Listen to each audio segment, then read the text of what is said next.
নিম্নচাপ অঞ্চলের জেরেই ফের ভারী থেকে অতি ভারী বর্ষণের সম্ভাবনা রয়েছে পশ্চিমবঙ্গ এবং বাংলাদেশের একাধিক প্রান্তে। গত সপ্তাহে টানা বর্ষণের পর সপ্তাহের শুরু থেকে ফের রোদের দেখা পাওয়া যাচ্ছিল গোটা দক্ষিণবঙ্গে। উত্তরবঙ্গ এবং বাংলাদেশের বিভিন্ন এলাকাতেও এই একই পরিস্থিতি দেখা গিয়েছে। বৃষ্টির বদলে উল্টে গরমের কারণে অস্বস্তিও বাড়ছিল। কিন্তু এই আবহাওয়া বেশি দিন নয়। আবহাওয়া দপ্তর জানিয়েছে, নিম্নচাপ অঞ্চলের প্রভাবেই আজ থেকে আবারও ভারী বৃষ্টি শুরু হতে চলেছে। ভারী বৃষ্টিতে ভিজবে কলকাতাও। বিশেষ করে উপকূলবর্তী 4টি জেলায় বজ্রবিদ্যুৎ সহ ভারী বৃষ্টির সম্ভাবনা আজ সব থেকে বেশি। আর এই বৃষ্টির সঙ্গে থাকবে বজ্রবিদ্যুৎ এবং দমকা ঝড়ো হাওয়া। প্রতি ঘন্টায় সর্বোচ্চ 30 থেকে 40 কিলোমিটার গতিতে এই দমকা ঝড়ো বাতাস বইতে পারে। বৃহস্পতিবারের মধ্যেই উত্তর বঙ্গোপসাগরে নতুন করে একটি নিম্নচাপ অঞ্চল তৈরি হতে চলেছে। এছাড়া এই মুহূর্তে রাজ্যে বেশি সক্রিয় রয়েছে দক্ষিণ পশ্চিম মৌসুমী বায়ু। ফলে বঙ্গোপসাগর থেকে স্থলভাগে প্রচুর পরিমাণে জলীয় বাষ্পও প্রবেশ করছে। এর প্রভাবেই আজ দক্ষিণবঙ্গের প্রায় সর্বত্রই মাঝারি বৃষ্টির পূর্বাভাস। বিশেষত দক্ষিণ 24 পরগনা, পূর্ব মেদিনীপুর, পশ্চিম মেদিনীপুর এবং ঝাড়গ্রামে বজ্রবিদ্যুৎ সহ ঝড় বৃষ্টিপাত চলবে। এই সমস্ত এলাকাগুলিতে তাই হলুদ সতর্কতাও জারি করা হয়েছে। আজ রাতের পর থেকে দুর্যোগের পরিমাণ আরও বাড়বে। দক্ষিণের প্রায় সর্বত্রই ঝড় বৃষ্টির সতর্কতা রয়েছে। বিশেষ করে দক্ষিণ 24 পরগনা এবং পূর্ব মেদিনীপুর জেলায় ভারী বৃষ্টি চলবে। 7 থেকে 11 সেন্টিমিটার পর্যন্ত বৃষ্টিপাত চলতে পারে। আগামীকাল কলকাতা সহ দক্ষিণবঙ্গের সব জেলাতেই ভারী থেকে অতি ভারী বৃষ্টির সম্ভাবনা। হুগলি, দক্ষিণ 24 পরগনা, পূর্ব ও পশ্চিম মেদিনীপুর, পুরুলিয়া এবং বাঁকুড়া জেলায় ভারী থেকে অতি ভারী বৃষ্টি চলবে। বৃহস্পতিবার এই সমস্ত এলাকাগুলির জন্য কমলা সতর্কতা জারি করা হয়েছে। বাদবাকি দক্ষিণবঙ্গে হলুদ সতর্কতা থাকবে। শুক্রবার ভারী থেকে অতি ভারী বৃষ্টির সতর্কতা রয়েছে ঝাড়গ্রাম, পুরুলিয়া এবং পশ্চিম বর্ধমানে। শনিবার হাওড়া, হুগলি, দক্ষিণ 24 পরগনা, পূর্ব ও পশ্চিম মেদিনীপুর, ঝাড়গ্রাম, পুরুলিয়া, বাঁকুড়া, পূর্ব ও পশ্চিম বর্ধমানে ফের ভারী বৃষ্টির সম্ভাবনা। তারপর সপ্তাহের শেষে রবিবার ঝাড়গ্রাম এবং পুরুলিয়া জেলায় ভারী বৃষ্টির সম্ভাবনা রয়েছে।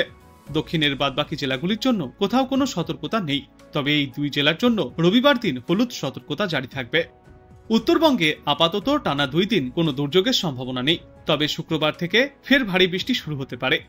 ওই দিন দার্জিলিং, জলপাইগুড়ি এবং কালিম্পংয়ে ভারী বৃষ্টির জন্য হলুদ সতর্কতা জারি করা হয়েছে। শনিবার জলপাইগুড়ি, কালিম্পং এবং আলিপুরদুয়ারে ভারী বর্ষণ চলবে। রবিবার এবং আগামী সপ্তাহের সোমবার ফের ভারী বৃষ্টির পূর্বাভাস রয়েছে দার্জিলিং, কালিম্পং, জলপাইগুড়ি এবং আলিপুরদুয়ার জেলায়। এদিকে আজ কলকাতায় ভারী বৃষ্টির সম্ভাবনা না থাকলেও বিক্ষিপ্ত বৃষ্টির সম্ভাবনা রয়েছে। আর বৃষ্টি না হলে বাড়বে তাপমাত্রা এবং আর্দ্রতাজনিত অস্বস্তি। সর্বনিম্ন তাপমাত্রা ছিল আজ 27.4 ডিগ্রি সেলসিয়াসে আর সর্বোচ্চ তাপমাত্রা থাকবে 33 ডিগ্রি সেলসিয়াসে। আজ বাংলাদেশ আবহাওয়া দপ্তর সূত্রে জানা যাচ্ছে, মৌসুমী বায়ুর অক্ষের বদ্ধিতাংশ রাজস্থান, উত্তরপ্রদেশ, বিহার, পশ্চিমবঙ্গ ও বাংলাদেশের উত্তরা অঞ্চল হয়ে আসাম পর্যন্ত বিস্তৃত রয়েছে। এর একটি বদ্ধিতাংশ উত্তর বঙ্গোপসাগর পর্যন্ত বিস্তৃত। মৌসুমী বায়ু বাংলাদেশের ওপর মোটামুটি সক্রিয় এবং উত্তর বঙ্গোপসাগরে মাঝারি অবস্থায় রয়েছে। 24 জুলাই 2025 তারিখের মধ্যে উত্তর বঙ্গোপসাগরে একটি লঘুচাপ সৃষ্টি হতে পারে। এর জেরেই আজ 22 জুলাই রংপুর, ময়মনসিংহ, চট্টগ্রাম ও সিলেট বিভাগের কিছু কিছু জায়গায় এবং রাজশাহী, ঢাকা, খুলনা ও বরিশাল বিভাগের 2-1 জায়গায় অস্থায়ীভাবে দমকা হাওয়া সহ হালকা থেকে মাঝারি ধরনের বৃষ্টি অথবা বজ্র বৃষ্টিপাত চলবে। সেই সাথেই রংপুর, ময়মনসিংহ, চট্টগ্রাম ও সিলেট বিভাগের কোথাও কোথাও মাঝারি ধরনের ভারী থেকে অতি ভারী বর্ষণ চলবে। 23 জুলাই ঢাকা, ময়মনসিংহ, চট্টগ্রাম ও সিলেট বিভাগের অনেক জায়গায় এবং রংপুর, রাজশাহী, খুলনা ও বরিশাল বিভাগের কিছু কিছু জায়গায় অস্থায়ীভাবে দমকা হাওয়া সহ হালকা থেকে মাঝারি ধরনের বৃষ্টি অথবা বজ্রবিদ্যুৎ সহ বৃষ্টিপাত চলতে পারে। সেই সাথেই ঢাকা, ময়মনসিংহ, চট্টগ্রাম ও সিলেট বিভাগের কোথাও কোথাও মাঝারি ধরনের ভারী থেকে অতি ভারী বর্ষণ হবে। সারা দেশে দিন এবং রাতের তাপমাত্রা প্রায় অপরিবর্তিতই থাকবে। 24 জুলাই ঢাকা, খুলনা, বরিশাল, চট্টগ্রাম, ময়মনসিংহ ও সিলেট বিভাগের অধিকাংশ জায়গায় এবং রংপুর, রাজশাহী বিভাগের অনেক জায়গায় অস্থায়ীভাবে দমকা হাওয়া সহ হালকা থেকে মাঝারি ধরনের বৃষ্টিপাত জারি থাকবে। সেই সাথেই ঢাকা, খুলনা, বরিশাল, চট্টগ্রাম, ময়মনসিংহ ও সিলেট বিভাগের কোথাও কোথাও মাঝারি ধরনের ভারী থেকে অতি ভারী বর্ষণ চলবে। সারা দেশে দিনের তাপমাত্রা সামান্য কমবে এবং রাতের তাপমাত্রা প্রায় অপরিবর্তিতই থাকবে। 25 জুলাই খুলনা, বরিশাল ও চট্টগ্রাম বিভাগের অনেক জায়গায় এবং রাজশাহী, রংপুর, ঢাকা, ময়মনসিংহ ও সিলেট বিভাগের কিছু কিছু জায়গায় অস্থায়ীভাবে দমকা হাওয়া সহ হালকা থেকে মাঝারি ধরনের বৃষ্টি অথবা বজ্র বৃষ্টিপাত হতে পারে। সেই সাথেই সারা দেশের কোথাও কোথাও মাঝারি ধরনের ভারী থেকে অতি ভারী বর্ষণ চলবে। সারা দেশে দিন এবং রাতের তাপমাত্রা সামান্য কমবে।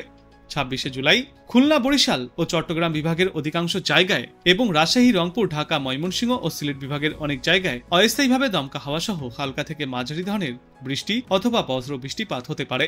সেই সাথেই বরিশাল ও চট্টগ্রাম বিভাগের কোথাও কোথাও মাঝারি ধরনের ভারী থেকে অতি ভারী বর্ষণ চলতে পারে।